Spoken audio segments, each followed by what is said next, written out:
రాజధాని ఒక రాజ్యాన్ని కూడి పెట్టేస్తుందా?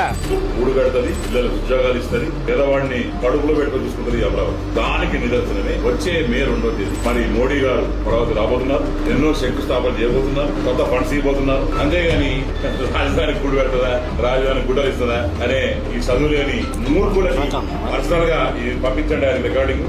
అయ్యా మధుసూదన్ రెడ్డి గారు రండి, వచ్చి పబ్లిక్ లో కూర్చోండి. మోడీ గారు, చంద్రబాబు నాయుడు గారు, పవన్ కళ్యాణ్ గారు, నారా లోకేష్ గారు ఏం చేయబోతున్నారు అమరావతికి మే 2వ తేదీ చూడు.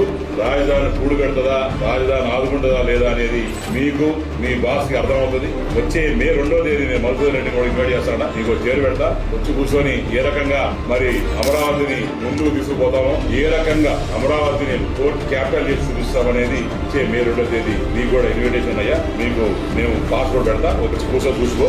అంటే 3 ముక్కల ఆట కూడా ఇంకా ముగిసినట్లు లెక్క. 3 రాష్ట్రాలు మేము కూడా 5 సంవత్సరాలు కొట్టుకొని